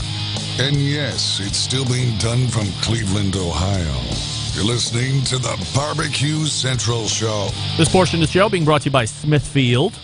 Head on over to smithfield.com and get tips and recipes from world champ pitmasters like Chris Lilly, Darren Worth, Ernest Cervantes, Charles Cridlin. Mouth-watering flavor, no artificial ingredients. Smithfield Fresh Pork is quite simply the finest pork money can buy. Trusted choice of world champion pitmasters for use at competitions and at home. I use it all the time. Love it. Smithfield.com is the place to go, and they have signed on for next year already, believe it or not. How about that? Helping me close the show tonight, someone who might be able to help you close the gap on achieving your weight loss goals and overall health goals for 2020, by the way. He is a huge live fire fan and cook, and he is here to tell us all about how we don't have to give that part of our diet up in the process of getting right. So let's go ahead and race to the hotline and welcome first timer to the show, the owner of Do Wellness, David McDowell, joins me here on the show. Hey, David. Hey, Greg. Hey, can you hear me? I can hear you. Thank you for joining me this evening. Very happy to have you. Wonderful. So before we get into all sorts of healthiness and how you're going to help anybody that's interested make sure that they are on their health game for 2020, because as we all know, 2021 rapidly coming to a close. Quick background on yourself, both personally, professionally, and then we can get into a little live fire talk and go into the health from there. Sure. So I'm a civil engineer by trade. And long story short, when I entered the workforce, I realized that a lot of guys that work for a living really could take care of their diet better. I had a little bit of like a lot of guys. I think I was active in sports as a kid, and then continued in college, and I just had an interest in health and fitness for a while there, and I didn't really get a chance to taper off when I determined that people need help after college and I entered the workforce. So really, what I want to do is help guys that are providing for their families lose the weight that they suddenly, in most cases, woke up with overnight because they've been focusing on other goals rather than taking care of their bodies. David McDowell joining me here on the show. The website, by the way, if you want to take advantage of the Cyber Monday week sale, is David Leans, Leans, davidleans.com/BBQ, and you can get hooked up with that special deal that will run through the week. So as you are working through all of this, what does a civil engineer do? You build dams and stuff like that? Some of us do. There's civil engineering pertains to a lot of stuff. What I do specifically is called site development, and that's typically taking one parcel of land and turning it into a different use. So taking something that's maybe a commercial space and turning it into something for for people to live on, or something like that. Where I live on the East Coast, it's very densely populated. So generally, if they're not using fresh ground, we're not installing new utilities. So we're untangling the mess of utilities underneath the ground, putting new ones in, and there's a whole bunch of crap that comes with it. So that's why I have a job. Have you always been a live fire fan, or is that something that you picked up an affinity for later in life, like after you get out of college? Well, yeah, I picked that up after. I might have actually been in college, but I was living with my then girlfriend. We've since been married. Should have been a tip, but we were leaving a tailgate a few years into our relationship, and the first year that we had lived together. That's what it was. And we were leaving a tailgate, and that we saw a sad, abandoned Weber grill sitting out there, and I said, "Babe, we're taking that home." And luckily, she agreed. We threw it in the trunk, and I burned food for about a year on that thing, and she sucked it up, and we made it through because I eventually learned a thing or two. And long story short, now I've got the larger version of that same grill. I've got an offset smoker, and I've got a flat top griddle, and I grill every chance I get. So this is a magical time of year, as I had mentioned in the open. We realize that perhaps we've been a little bit unhealthy, whether it's been through the course of the year, or as you had mentioned, it seems like we get out of college and maybe we were active. I remember my senior year in college, I've been a fairly puny guy for most of my life. Like through high school, I think I graduated high school at 155 pounds soaking wet. Could maybe do 135 pound once or twice before the shakes started hitting. And then got into college, and that last year, I was like, you know what? I'm going to pack it on. Me and my buddy, we hit the gym 6 times a week, cardio 7 times a week, was eating all the time. I went from 155 pounds to 195 pounds. I went from benching 135 to benching 285. It was great. And then I graduated, and then it all went downhill. A lot of the mass went away. A lot of the strength went away. I mean, I never got fat, but I definitely woke up in that thing, like you said, and magically overnight. But it's over years, right?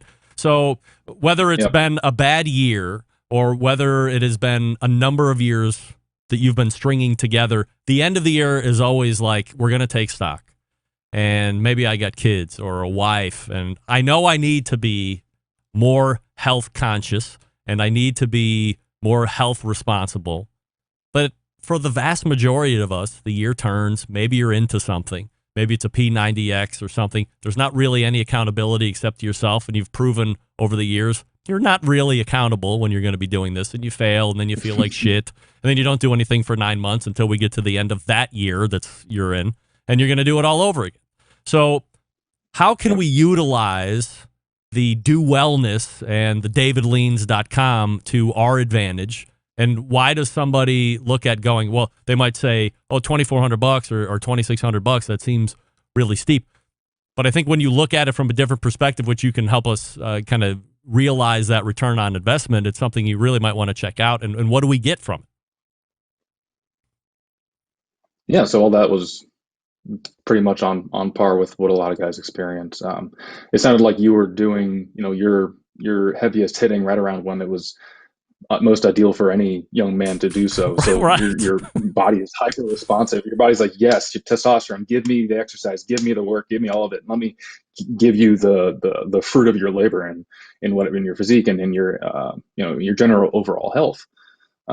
And 10 years will go by, 15 years will go by, and you'll taper off, like you said. And it's I think the funny thing is, or maybe the point that we can point out there, is that being terrible or being great doesn't mean you need to be that way all the time. It's being good or bad consistently over a long time. So that's something we can point out there. And when you have trouble being good consistently, the best thing you can do is have somebody hold you accountable. That's why you would hire somebody like me. I mean, you don't even have to hire me. I encourage all, and I don't just say this to men, but I feel that men are underrepresented in the space as far as health is concerned. When you have somebody that you have told that you're going to be accountable towards, whether it's your spouse or your kids or your boss, when you tell somebody your goal, whether you're going to run a 5K or it doesn't even have to be health, whether you have a goal of becoming a better painter, whatever it is, you need to have somebody hold you accountable, whether and that's especially for goals that you're struggling to achieve. So when I'm talking to the guys that are 35, 40, 45. I mean, honestly, I don't care if you're younger than me. It's if you struggled for any reason, what you can do first and foremost is find somebody that will hold you accountable and not pat you on the back and say, you know what, you'll get them next time, Tiger. That's an epidemic. You can't have that. People have been getting participation trophies for too long. So when you hire yourself a coach, again, it doesn't need to be me. You get that accountability, and a good coach like me will give you the feedback whenever you need it. So there are going to be coaches out there if you go looking. It's not hard to find people that are going to charge you $400, $450 a month. I see that for maybe one check in a month and one meal plan that's very rigid. When you work with me, you get as many as you want. Typically, I'll start you off with one every other week, one meal plan every other week. And if you so choose, we can do an exercise regimen. But when you hire me, I'm going to be on my phone, on my Zoom, on my WhatsApp, whatever you need, whatever's easiest for you to communicate. I'm there for you. Almost always the nature of my job is such that I'm usually at the computer. Sometimes I'll be in a meeting, but most times, ask any of my clients, I'm right there to answer your question. Most times I'll get a photograph of the menu at the restaurant, say, hey, David, what here can I eat? What should I eat? And I'll take a screenshot, circle, say, eat this one. We can talk about it later. Like it's that fluid. And that's the thing I want to drive home to whoever chooses me to help them lose weight. I'm there for you 24/7 effectively. You can call me in the middle of the night. I'm there for you. You paid me. Get your money's worth. I want you to succeed. My goal for you is to not have another year. I hope you're done with me. I hope I teach you the things that you need to learn so that you're off my payroll. I don't want your money forever. You know what I mean? So it's important to me, and it's something that's I realized it when like I said, I entered the workspace. A lot of hardworking men just forgot about how to take care of their bodies, or just got into a bad groove. And overcoming bad habits is, well, I don't tell you about that. That's hard. So that's why you need to hire a coach like me, like David McDowell. David McDowell joining me here on the show. davidleans.com/BBQ if you want to take advantage of the Cyber Monday week sale that's going on this week.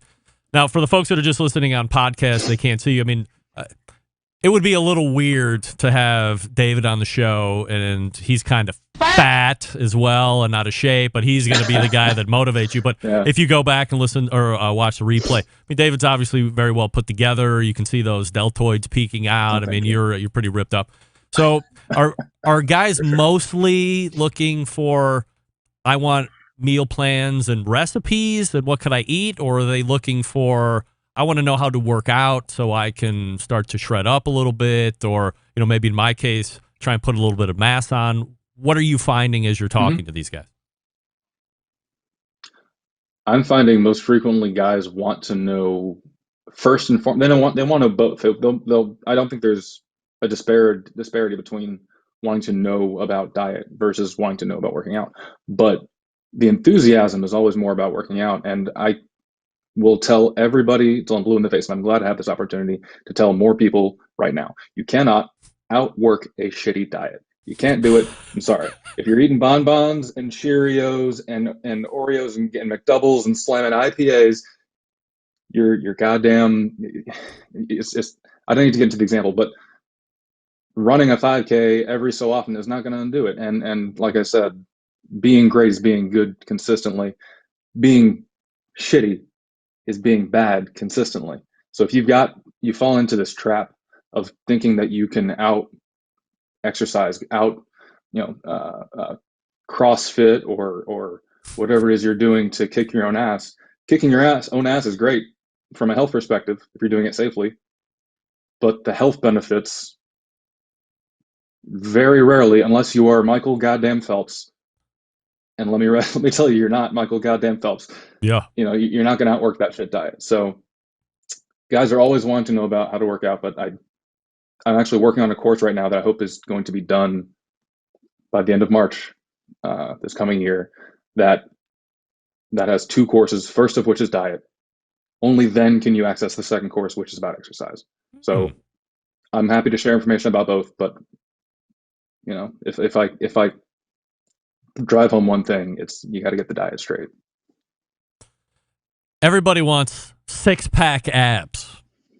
How attainable is 6-pack abs? And what are like the 2 or 3 main contributing factors to achieving 6-pack abs? And then how quickly can you lose them? It's easy. I can tell you can lose a 6-pack in about an hour. It's not hard to do.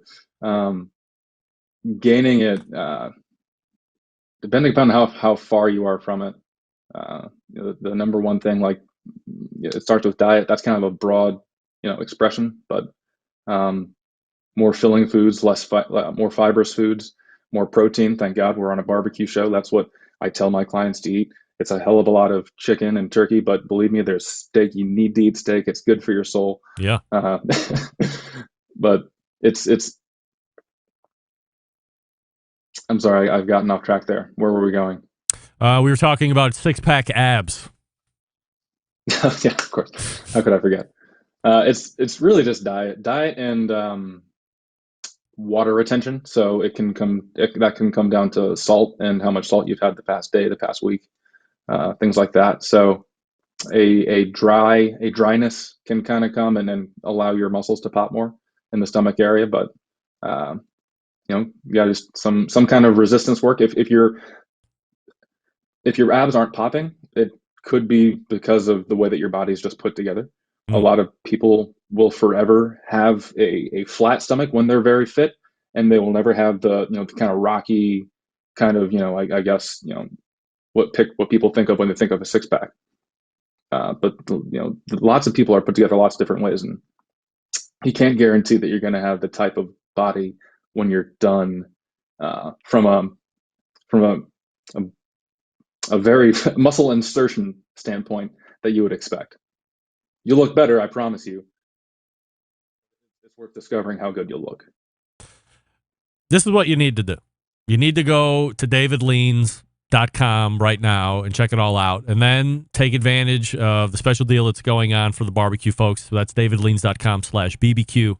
And you can see that David is a good guy right here. He's going to be available for you. And I think these are the things that are separating, as he had mentioned, from a lot of the other personal coaches that are going to be out there that are interested in maybe trying to help you, but they're also interested in padding the wallet. Here, David is looking to put together some plans for you specifically. And then you have, this is like what we talk about with mental health. This is great, but you want to focus on yourself. Yes. And then if you start to lean left or right, you need somebody to talk to make sure that you're back on the straight and narrow and that you're achieving your goals. And this is really what you're paying for, is the access. And if you don't have access when you need it the most, then what good is it? Then it's not good at all. So this is, from what I've come to find out, is one of the major differences in what David is offering versus everybody else. David, anything else you would like to talk about here before I let you go tonight? Just that if you feel like you've tried before, it's worth trying again. Hire a professional. You get what you paid for. Mm-hmm. Somebody like me doesn't have to be me. And if you don't do that, at least go to Amazon and download my book. It's called Follow the Rules. It's $9.99. If you send me a message or Greg a message, I can get it to you for free. It's called Follow the Rules. I'll give you the full title.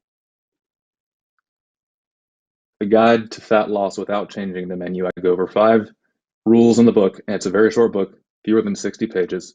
5 things that you can change about the way that you eat that will allow you to lose weight without changing what you're eating.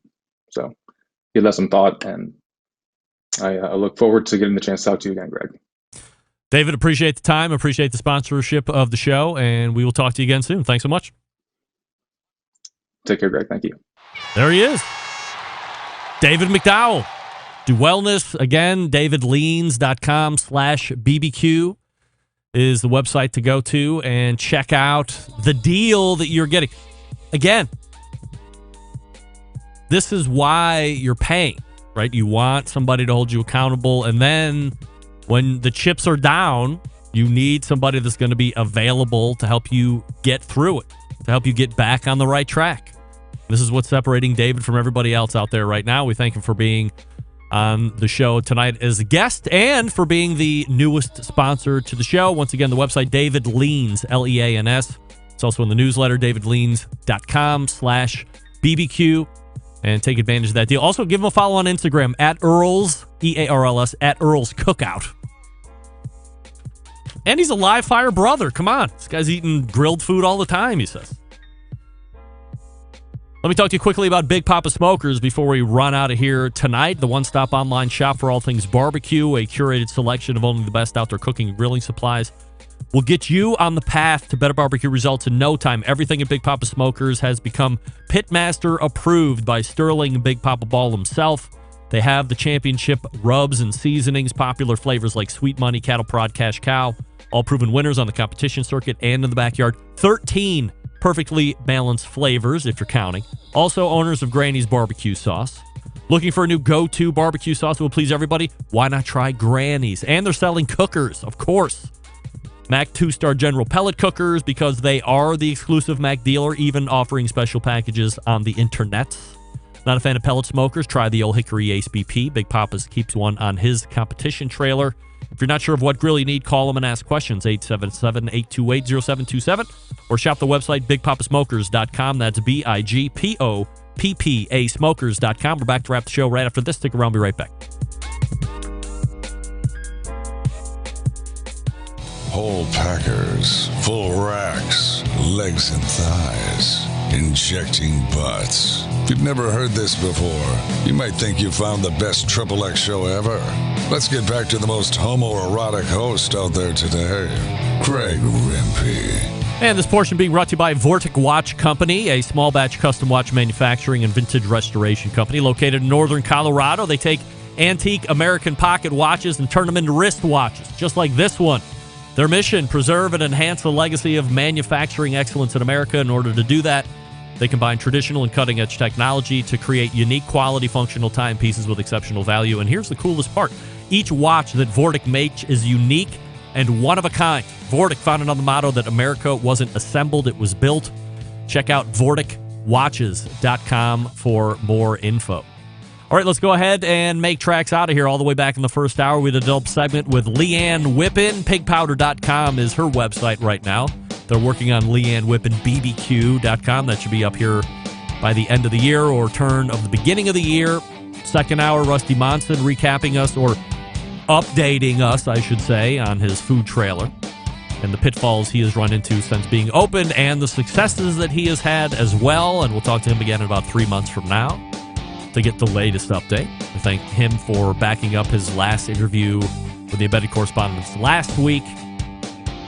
Also, we close it out with David McDowell, looking to bring health to you next year in 2022. Hire him as your fitness coach for next year. Special pricing and deal for the Centralites.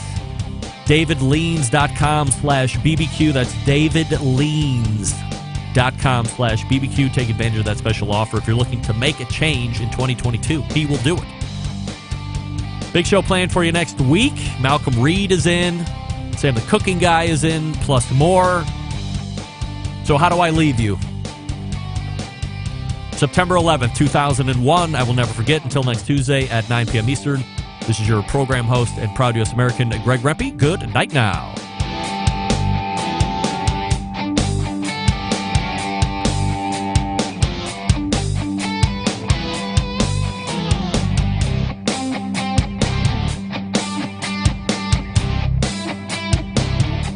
This is Dion Blumenrader with Big Hoss One Sauce, and you're listening to the best show on all things barbecue with my man, Greg Rempe.